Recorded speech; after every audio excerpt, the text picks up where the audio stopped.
Buenas tardes amigos de Club Cuántico, bienvenidos a un nuevo programa. Estamos nuevamente junto a Marco Gorgini en Radio Universitaria FM, la radioemisora de la Universidad de La Serena y nuestro canal online www.youtube.com/elclubcuántico, esta vez para llevarles un nuevo programa. ¿Cómo estás, Marco? Hola Ingrid, aquí estamos efectivamente para hablar de ciencia, tecnología y mucho más. Y en esta oportunidad vamos a hablar acerca de el tiempo. El tiempo, y en realidad vamos a hablar acerca de cómo se genera o las teorías que existen acerca de la generación del espacio-tiempo en física. Muy bien, el tiempo, no el clima, el tiempo, el Por concepto supuesto, físico. sí, ese que conocemos todos. Bueno, a nivel general primero, Sí, ¿qué es el tiempo? Mira, bueno, el tiempo es un tema que ha sido recurrente durante toda la historia humana y existen varias concepciones de él, hasta el tiempo desde el punto de vista de las humanidades, de las ciencias sociales, etcétera. Pero aquí vamos a hablar del tiempo físico, tal como lo entendemos. Hay que tiene que ver con regularidades. Por ejemplo, el tiempo, los intervalos generalmente se miden respecto de algunos fenómenos físicos conocidos. Los días tienen que ver con la rotación de la Tierra con respecto a su eje, los años respecto de su rotación respecto del Sol, etc. Y los segundos también tú los puedes medir usando el tránsito de algunas partículas como electrones dentro de los niveles en un átomo. Bueno, este es el tiempo que entendemos desde el punto de vista físico, pero hay preguntas que son más trascendentales y más fundamentales que esto que yo te acabo de mencionar ahora. Y la pregunta es por qué vivimos en un mundo en donde tiempo y espacio están íntimamente relacionados. La teoría general de la relatividad es lo que dice, es decir, que el tiempo en realidad tiene que ver con eso y además la relatividad especial de la misma forma. El tiempo varía dependiendo de la velocidad o la percepción del tiempo depende de la velocidad que lleve el observador en un momento determinado. Si sabemos que si nos movemos a una velocidad cercana a la de la luz, el tiempo se dilata. No solamente se dilata el tiempo, sino que además ciertas otras características del objeto que se Como lo mueven, vemos en que las se aceleran, películas, como ¿no? vemos en las películas. Entonces eso es un poquito el tiempo al que nos vamos a referir. Cuando nos movemos sin efecto de la gravitación en un espacio que se llama un espacio de Minkowski, entonces la relatividad especial funciona muy bien y tiene ciertas características para el caso del observador. Hay un fenómeno que todos conocemos que es este de los agujeros negros, ahora con los nuevos adelantos de telescopios y de satélites que están orbitando la Tierra o están investigando los misterios del universo, se han podido fotografiar o detectar muchos otros importantes. Este concepto de agujero negro tiene en estos momentos una trascendencia muy grande respecto de las concepciones que tenemos del universo también. Quisiera recordar que es un agujero negro. Generalmente se producen cuando una estrella masiva colapsa gravitacionalmente. Colapsa quiere decir que Que se destruye. Se reduce a un punto, dependiendo de la masa. Hay diferentes alternativas dependiendo de la masa de la estrella. Cuando la estrella es muy masiva, sencillamente colapsa gravitacionalmente y queda reducida a lo que se llama una singularidad o un punto. Toda la masa de la estrella queda concentrada en ese punto y por lo tanto la gravedad es enorme. Ese es el principio fundamental. Y sabemos todos que uno de los padres de los agujeros negros o del estudio de los agujeros negros, hay muchos, está Wheeler, pero fundamentalmente Hawking, tiene una teoría muy interesante respecto de los agujeros negros, de este fenómeno. Y hay un fenómeno especial que se llama el de la radiación de Hawking, que es bien interesante.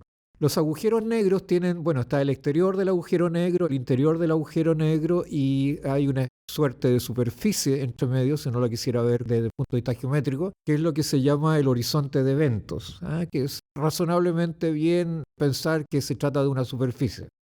Entonces, ¿Una superficie interior, como digamos? si fuera una esfera, no es una esfera, es una analogía, como si fuera una esfera, la superficie de la esfera, a esa la vamos a llamar el horizonte de eventos. Si un objeto se acerca aceleradamente por la atracción gravitacional del agujero negro, está cayendo, este concepto de que en realidad la gravitación es una caída dentro de una superficie, el agujero distorsiona el espacio y esa distorsión del espacio es lo que a nosotros nos deja la impresión de que se está cayendo al agujero. Como se lo está tragando. Me estoy moviendo por una geodésica especial determinada por el efecto gravitacional del agujero. Ese es el sentido. Entonces, el tiempo que me demoro en caer es prácticamente infinito. Esto es un concepto extraño de digerir, pero es como que el tipo que está cayendo, Nunca para de caer. Nunca para de caer, pero eventualmente cae. Entonces hay que definir con esta superficie lo que es el interior del agujero y lo que es el exterior del agujero. Pero los agujeros negros emiten radiación. Esto es lo que se llama radiación de Hawking. Entonces la pregunta es por qué emiten radiación suponiendo que tienen una gravedad tan grande y en realidad nada debiese salir de ellos. Y una de las explicaciones es la siguiente. Todos sabemos, porque lo hemos tratado en otros programas, que el vacío cuántico, Que no es vacío, se generan en lapsos de tiempo muy cortitos que tienen que ver con la constante de Planck. O sea, el tiempo es infinitesimal, permite la creación de partículas virtuales. Y cuando se crean partículas virtuales, se crean la partícula y su antipartícula, que generalmente viven muy poco, precisamente estos lapsos cortos, porque se autodestruyen. Pero, aparentemente, en el caso del agujero negro, una partícula de estas creadas en el vacío podría ir hacia el interior del agujero y la otra hacia el exterior del agujero y ya dejan de ser partículas virtuales, sino que ahora se transforman en partículas reales. Y como efecto de esto, el agujero negro debe emitir radiación, porque para producir este proceso de creación y aniquilación de partículas, necesariamente debió intervenir una cierta cantidad de energía determinada. Y como ahora ya no son virtuales, son reales, esa cantidad de energía que debió incorporarse al sistema para que éstas se crearan, sale del agujero negro y se incorpora al medio externo. Eso es lo que entendemos como radiación, eso se verifica, eso se observa, los agujeros negros irradian. No debieran porque se suponía que no debieran porque, insisto, su gravedad es tan grande que nada debería escapar de ellos y sin embargo lo hacen. Bueno, pero esto trajo varias consultas, una que tiene que ver con la entropía. Un concepto bien interesante, ¿no? Sí, la entropía. La entropía, que más que el concepto de desorden, es mejor asociarla al concepto de información. En este caso, la información disponible acerca de un sistema. Disponible, eso quiere decir accesible. Mientras menos accesible sea, más entropía hay. Y la pregunta es si se produce este proceso de radiación, cómo se verifica efectivamente estos cambios.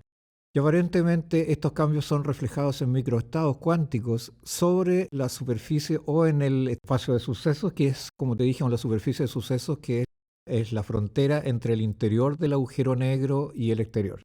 ¿Y qué hace en este caso el horizonte de sucesos? Lo que hace es almacenar información sobre el comportamiento o las partículas que están al interior del agujero. Esto es muy interesante porque va a tener un impacto notorio en otras concepciones que no tienen que ver con el agujero negro, porque generó una idea ahora que está más relacionada con el comportamiento del universo y la generación del espacio-tiempo más que con los agujeros negros.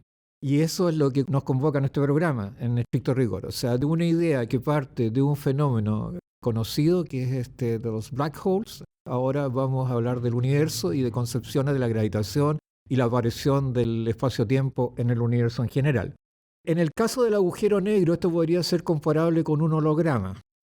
¿En qué sentido? Cuando uno mira un holograma hecho con rayos láser, que es una especie de foto de un objeto dos-dimensional, que es una placa, permite que tú veas el volumen del objeto. O sea, hay información codificada por el procedimiento que yo utilicé en el caso de la fotografía usando láser de una manera adecuada acerca del objeto, que es más que la que entrega generalmente una fotografía usual, que es plana. Eso es en estricto rigor un holograma. Bueno, esto es prácticamente lo mismo. O sea, la información que está codificada en el horizonte de sucesos del agujero negro me da información acerca del interior del agujero negro. Pero el horizonte de sucesos es una, si uno quiere hacer la analogía, una superficie de dos dimensiones. Bueno, y la pregunta era ¿por qué no extrapolar este concepto al universo completo? Y en el año 98, Juan Maldacena, que es un físico muy conocido, hizo una proposición y habló del modelo holográfico del universo. Y ese concepto dice que el universo, el espacio-tiempo del universo se genera a partir precisamente de una imagen holográfica. Es decir, habría, entre comillas, una superficie en donde está toda la información requerida, donde está la información de las partículas, etc., y que da cuenta de todo el interior del universo. Es como si fuera un cilindro En las fronteras del cilindro está toda la información requerida respecto de lo que el universo es. De cómo y en el funciona. interior, ¿no es cierto? El interior es lo que nosotros vemos sobre la base de esa información. Ahora quiero decir que la información, cuando yo hablo de información cuántica, no estoy hablando de películas de mi pasado ni nada por el estilo. La información se codifica cuánticamente, por ejemplo, en qubits, que tienen que ver con fenómenos físicos conocidos. Por ejemplo, la polarización del fotón, que puede tener una dirección o puede tener otra. Si eso uno lo codifica en números, eso es información. ¿Okay? No tiene que ver con mi memoria pasada, ni nada que se le parezca, ni con mi conciencia. No es una película de ciencia ficción. No es una película de ciencia ficción, sino que es información codificada en numeritos, igual que en un computador, unos ceros, etc. Eso es a lo que se refiere. Entonces la propuesta inicial de Maldacena era eso, y que tenía que ver con que esto se puede construir en una teoría cuántica de campos especial. ¿Ya? Esta superficie, que es la superficie que contiene la información, y el resto y el interior, en donde está todo lo que sucede en el interior del universo, el espacio-tiempo, determinado absolutamente por la superficie. Un holograma. Para todo efecto práctico, un holograma. Y en el año 2010, la pregunta era, ¿qué pasa si en la superficie, en ese horizonte de sucesos pero del universo, todas estas partículas están entrelazadas? O sea, hay un entrelazamiento cuántico entre ellas. Nosotros sabemos que si dos partículas están entrelazadas, la información entre una y otra se comparte. Pero para poder saber cuál es la información, yo tengo que intervenir el sistema. Y cuando intervengo el sistema, pierdo información. Y siempre tiene que haber un mediador clásico, es decir, alguien tiene que llamar al otro lado para saber cuál realmente era el estado inicial del sistema. Ese es un problema. Hay información que está codificada que yo no puedo decodificar sin tener información clásica. Bueno, la propuesta era que la información que estaba en esta superficie holográfica estaba toda basada en el entrelazamiento cuántico en pares de partículas, o sea, de a dos, no más partículas, que eventualmente podían dejar de estar entrelazadas, o sea, el entrelazamiento se rompía paulatinamente por algún efecto cuántico, fluctuaciones, lo que fuera, y esto se iba propagando y finalmente va emergiendo el espacio-tiempo normal que nosotros conocemos. No había espacio-tiempo normal, natural, como el que nosotros conocemos, sino que cuando se produce decorrelación entre las partículas de A2 y por potencias de A2, comienza a aparecer en el interior lo que nosotros llamamos el espacio-tiempo usual. Entonces, eso es un concepto muy interesante porque da cuenta de algo que eventualmente no se conocía. No estoy diciendo que esta teoría sea la correcta, ni que haya otras que no den la misma explicación para la generación del espacio-tiempo, pero es una explicación interesante basada en un fenómeno observado, y que era el de los agujeros negros. ¿Y cómo quedaría, de acuerdo a esta teoría, codificada esa información en el contorno del universo? En el contorno está codificada. No, pero ¿cómo llega a ser codificada ahí? No, ¿Está? La información está codificada porque ahí están todas las partículas que la codifican. Como te decía, estas series de números unos y ceros. El código son las partículas que están ahí. El código son las partículas que están ahí. Así se codifica. No es memoria de alguien, ni de un demiurgo, ni nada que se le parezca, sino que aquellos detalles importantes de lo que va a determinar finalmente lo que el tejido del espacio-tiempo es, está escrito en esa superficie. Eso es lo notable. Ahora insisto que esa es una teoría. Es algo difícil de demostrar. Incluso en el caso de los microestados en el sistema, en el horizonte de sucesos del agujero negro, eso también es difícil de verificar porque además son cosas que están a la escala de Planck, de la longitud de Planck, son, no sé, 10 elevado a menos 36 metros. Eso es prácticamente imposible de visualizar desde el punto de vista objetivo. Seguramente a través de sus efectos algún día, con algún experimento, podremos determinar si son correctas las teorías o no. Muy bien. Marco, y para seguir avanzando, ya ir concretando algunos conceptos. ¿Qué sería entonces el holograma? Bueno, el holograma es, como te dije, esa parte de esta superficie que codifica toda la información necesaria para saber qué es lo que sucede en el interior. Y en estricto rigor, si uno quisiera ser bien objetivo, insisto que esto es una teoría, la información cuántica en el holograma es fundamental, es esencial, y el concepto de espacio-tiempo es un concepto, o es una noción, o es un fenómeno emergente. Todo está codificado en esta superficie y emerge a la realidad dependiendo de lo que suceda en esta superficie. Eso es lo primordial. ¿Es consecuencia de eso directamente? Es consecuencia de eso directamente. Sería consecuencia de eso directamente. Hay otras concepciones interesantes respecto de la gravedad, porque todo esto tiene que ver con la gravedad. Si tú te fijas, un elemento recurrente en todo lo que hemos conversado tiene que ver con fuerzas gravitacionales. En el caso del agujero negro, esta enorme capacidad para atraer objetos, ¿ah? Para comérselo todo, para tragárselo todo, pero esa es un poquito la idea. Bueno, y en términos de la gravitación también hay otras teorías que tratan de dejar el tiempo como un poquito al lado. Entonces, el año 95 también hay una propuesta que tiene que ver con un concepto que se llama gravedad emergente. Y es sustituir las ecuaciones de Einstein o la derivación de las ecuaciones de Einstein, sustituirla por, o llegar a ella a través de procedimientos en donde no requieres el tiempo, pero sí requieres la termodinámica. Es decir, el tiempo lo dejas aparte como variable y tratas de deducir las ecuaciones de Einstein asociadas a la gravitación solamente usando conceptos termodinámicos. La termodinámica tiene que ver con el comportamiento de los sistemas dependiendo de la temperatura. Estoy obviando el tiempo. ¿Ya? Entonces voy a ver la evolución de los sistemas en términos de la temperatura y no del parámetro tiempo. Perfecto. Esa es la diferencia fundamental. Entonces esta teoría de la gravedad emergente se funda principalmente en esa noción. Puedo deducir las ecuaciones de la teoría general de la relatividad usando solamente termodinámica y efectivamente se puede. Ahora, esta teoría tiene el mismo problema de la otra, que tratar de verificar este concepto de información cuántica a los niveles que se requiere es prácticamente imposible desde el punto de vista experimental. Es difícil refutar o respaldar la teoría desde el punto de vista experimental. Por lo tanto, sigue siendo una teoría.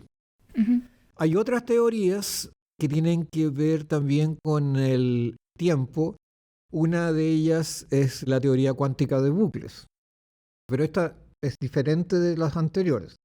Y no tiene que ver tampoco con la teoría de cuerdas, generalmente se confunde con la teoría de cuerdas, y tiene que ver con otros conceptos. Se supone que hay un tejido de espacio-tiempo en el universo que conocemos que se va desarrollando a medida que evoluciona. Es una red de enlaces en el fondo, ¿no? Que además en algún momento se curvan y se encuentran entre sí mismos. Esa es una alternativa. Y la otra es la teoría de redes causales, que supone que hay pequeños ladrillos de espacio-tiempo que se van, así es, o sea, y son discretos, que se van desarrollando a través de la evolución del universo. Pero insisto, ninguna de estas teorías es una teoría comprobable o refutable en un laboratorio, de tal manera que llegar a una conclusión definitiva de cómo aparece este tejido que nosotros entendemos como espacio-tiempo es muy complicado. Sin embargo, quiero hacer una pequeña mención. Y esto es una cuestión que yo suelo decirle o comentarle a los alumnos cuando hacemos cursos de física matemática o de física o de matemática, sobre todo en análisis funcional. Hay una ecuación que es la ecuación del calor en una dimensión para el calor desarrollado en una barra infinita. Es una ecuación diferencial de segundo orden en teorías parciales. Y resulta que si esa depende de la temperatura, o de la temperatura inversa, que es un parámetro beta, que en realidad es 1 partido por la temperatura del sistema. Resulta que si yo cambio beta por I, que es la base de los números imaginarios, multiplicado por el tiempo en la ecuación, la solución de la ecuación, yo puedo buscar la solución de la ecuación para la temperatura, la obtengo. Si hago ese cambio de variable, la solución del sistema es la solución de la evolución de un sistema en el tiempo. Entonces, si resuelvo la ecuación del calor para la evolución de un sistema que está evolucionando en términos de la temperatura, veo la ecuación, la resuelvo, la obtengo en términos de la temperatura, y después, si reemplazo la temperatura o beta, que es 1 partido por la temperatura, lo reemplazo por I por el tiempo, lo que obtengo es la solución de la evolución del sistema en el tiempo, como que no existiera la temperatura. Eso es notable. La evolución del sistema cuántico para una energía dada, por un operador de energía dada respecto del tiempo, el operador que representa la evolución es un operador unitario. En el caso de la temperatura es un semigrupo. Entonces, puedo pasar del semigrupo al operador unitario haciendo esa transformación que te acabo de describir. Cuando hablas de operador unitario es un elemento. Es un elemento, es un operador matemático. Entonces, es sorprendente que pueda transitar entre un problema que tenía que ver con la temperatura un problema que tiene que ver con el tiempo simultáneamente y obtenga Lo mismo. lo mismo. O sea, lo mismo entre comillas, no es lo mismo. No, claro. En un caso estoy viendo la evolución del tiempo y en el otro estoy viendo la evolución de un sistema en el equilibrio con temperatura. Entonces, si tú lo piensas, estas ideas no son tan descabelladas. Uno podría pensar que, bueno, si quiere hacer ciencia ficción, a lo mejor vivimos en un mundo con temperatura y aquello que llamamos tiempo en realidad es una ficción, o vivimos con tiempo y aquello que llamamos temperatura es también un reflejo Del tiempo. del tiempo. Es sorprendente, puede jugar mucho. Ahora, ¿cuál es el problema? Que todas estas cosas se parecen un poquito a la teoría de Ptolomeo, La Tierra como el centro del universo. pero porque no conocemos, estamos muy lejos de eso. Pero son teorías, es decir, no hay demostraciones empíricas que nos permitan decir si esto es así o no. Son interesantes, sugerentes, avivan la imaginación y también la ciencia ficción, pero hay que tener el cuidado de entender que son, por ahora, solamente teorías interesantes y, por qué no decirlo, muy bonitas. Perfecto, estamos cerrando este capítulo. Muchas gracias nuevamente a quienes nos visitan en nuestro canal de YouTube, www.youtube.com/elclubcuántico, también en Radio Universitaria FM. Fue un gusto como siempre y en 15 días más volvemos. En 15 días más. Buenas noches.